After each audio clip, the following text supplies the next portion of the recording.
Okay, so we're down here in the engine room of Miss Mimi, our Hurricane flip boat, and this is basically Simrad's new S5100, their 3-channel transducer processor module.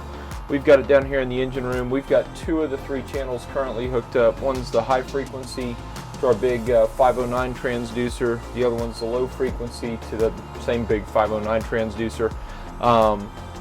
These wires run around the corner here underneath the camera over to the transducer. This is the Ethernet wire here that connects us up to the Simrad Ethernet, and then this is the power wire. We have a spare channel left open on this guy. We've been really impressed with him so far. We've only had him out in 80 feet of water one time so far, so we're kind of excited to get him in some deeper water. But so far the transducer definition is awesome. It tracks the ground awesome, even at 35 knots at wide open, this bad boy.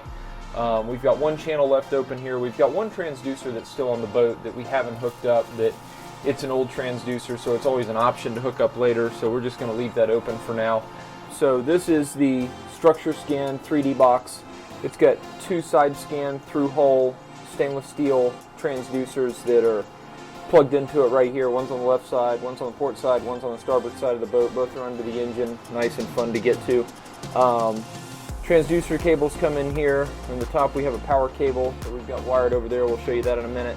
And then we have 1 network cable. We actually have 3 network ports on this box, the Structurescan 3D box. So you could hang 2 more devices off of them down here if you want. We might hang an IP camera off of them at some point for the engine room. But right now it's just basically that 1 Ethernet feed is running over to our Simrad network switch that we'll show you here in a minute. So we're in the rear of the starboard side of the engine room now, and we have this Simrad NEP2 hooked up to the network, nicely bolted on the ceiling here, an approved location for Simrad. We have the power cable right here. We have 4 Ethernet cables on the back side of it. One is the 3D sonar box that you saw up front. One's the S5100 sonar box. The third one is the Simrad Evo 3 that's on the back deck that we'll be to in a second. And the 4th one, of course, is the feed up to the bridge where the main network lives. So we're here on the back deck of Miss Mimi now. Climbed out of the engine room, which feels awesome. This is a 16-inch Simrad Evo 3 NSS that we put on the back deck. It basically is just like the Simrads you see on the helms of boats. This one has all the functionality that we have on the uppers pretty much, but this is, as you can see, back on the fish deck of the boat. You can control the audio from back here. You can control the autopilot from back here. Of course, not in congested waters, maybe out offshore when you're trolling, you want to turn 5 or 10 degrees. You can do that from back here. We also have all the features of the Simrad system on this machine. So, you know, obviously the chart plotter, side scan, we got the high chirp, the low chirp, the normal, the transducers, and of course radar. And we also have this entire system mirrored on the television in the salon, which we'll show you in a minute, which honestly that looks really cool. So everybody in the salon can pretty much know where you're at, know what's going on the back deck. We can also check on the engines right here.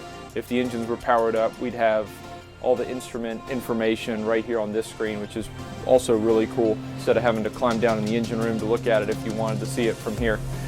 Okay, so this is an awesome TV that Mr. Preston purchased from, where'd you get this, Bob? Walmart. This is a Walmart TV. It is about a 40-inch Simrad unit now. Basically, the Simrad NSS 16 on the back deck that we just talked about has an HDMI output, and we ran that HDMI cable from the back of that unit down through here, up, plugged him in the back of this guy. So this mirrors whatever is on the Simrad in the back. Now, unfortunately, this isn't touchscreen. We did have somebody try to touch it the other day and want to know why it didn't work. It might be supported by Simrad, but the touchscreen monitor would be way expensive this size, so we didn't go that route. So how we control it is actually with a little OP50, the handheld controller that Mr. Preston's playing with now in the chair to show you some of the features that we can go through. So this is just a mirror of the screen out back. So anybody sitting in here, you know, once you get on the boat a couple of times and you know what the wife wants to see when you're headed to a fishing spot or headed to a weekend anchor out location, pretty much you'll just set the back Simrad to that and you'll leave it, I'm sure, so everybody in here knows exactly what they want to know, whether it's fish under the boat, where they are right now. We can throw the nav panel up here too, so it gives us our time to arrival, all that fun stuff. We also have Simrad weather antenna on here, so at some point, you know, when that gets activated, you'll also be able to pull up the real live radar weather in real time, whether you're within cell coverage or not, out offshore, out fishing, tide data. Really, these Simrads, they've got so much info in them, you could play with them for hours and still not get to all the different features. Yeah, and this is actually an add-on feature here, the POCO, that's the Lumitech lighting system. We can control that from any Simrad, our phones, the iPad, a laptop if you have it on board and it's on the network. Totally controllable pretty much from any electronic device these days. I think the only thing that doesn't control it today is Alexa, so Alexa will be 2.0 for them. Alright guys, this is the Simrad HSD40. It is the wireless handheld remote for our Simrad VHF radios. Does everything the top controller VHF radio is, the master control. It's a repeater up there, and the cool part is it has wireless charging. So just like your iPhone, put it back up here, and it's self-charging, no batteries, no cord, and you can take it with you. Okay, so what we did right here on the helm, this big square used to be basically a 12-inch monitor, old school tube monitor. By Caterpillar, and that was the Cat Vision system. Supposedly touchscreen, but by the time we got it, the sun had basically destroyed the screen, and it was inoperable. So what we did is take that out, build ourselves a new dash here using some Lexan, and then we have two of the IS-42 Simrad controllers. And what this does is gives full integration to the engine. Gives us RPM, oil pressure, oil temperature, engine load, fuel flow, turbo boost pressure, transmission pressure, temps, and all that stuff, and so we can cycle it through there. And you can also completely customize these displays for however you like to see. So right now on the left, on the port engine, we have the RPM, oil pressure, load, and then on the right, it's still the same RPM with load, oil pressure, and engine temperature with a little bit bigger display. And so we really like these. You can also go through and pull in some nav data as well, lat long type stuff, but essentially this has now become our engine telemetry. So we've got the new Autopilot in here. We had an old Autopilot AP20 from, I believe it was actually original to the boat. It was a Robertson AP20. So we got rid of that. It had some standing issues. Wanted to go ahead and get something that would be all NEMA 2000 coupled. So we've got an NAC3 computer down there in the helm, hooked to a brand new RU pump from Simrad. And this is the control head here. Of course, you can control it from either Simrad here, the IS-42s here, the IS-42 up there, the QS-80 up there, or the NSS-16 down on the fish deck. But everybody always likes to have a dedicated autopilot controller, because let's face it, when you're out there in nasty, sloppy weather, you don't want to be trying to figure out what screen's controlling what. You want to be able to say, this is my dedicated electronic steering wheel right here. So OP50, we actually commissioned it at the dock, took it out, and did the sea trial with it. We actually were doing the sea trial the first time we had it out. Hit auto, held perfectly, took it out in about 2.5, 3 foot of waves in the Gulf. Didn't have to configure it at all. It held a straight line. This is the OP50. This is the basically wired controller for the Simrad displays. It's got a little display button up here on the top. That's how you can toggle between your displays. Right now we have it linked to this one. So basically this is, Simrad took one of the things that the captains loved that Simrad had, is this little control pack here on the right side of the older units, and they basically said, hey, we want to be able to do glass bridge because that's what everybody wants, but at the end of the day, a lot of real captains still like this little controller right here, because when it's rough or when it's pouring down rain on you, you're getting blowing wind, it's hard to use the touch screen still reliably. So you've always got this guy right here as a backup, and you can manage the entire device from this, and it's, as you can see, it's pretty much seamless. We can zoom right in pretty quick. Got the window button here. We can go to whatever different screen we want.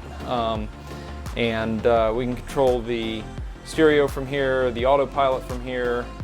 There's the autopilot, and we go down to the stereo. We can control the stereo from here as well. Okay, so now if we move up here, these are the brand new Evo 3S units. These are 19-inch units. We waited for about 3 months for these guys to show up in country due to COVID and just overseas shipping. They're fully touchscreen. They're very bright. These are independent units. They also make an MPU, which is a model that has the black box that sits under the dash, and then you just put 2 monitors in. These guys were going to be in country sooner, and they're brighter, so we went ahead and went with them.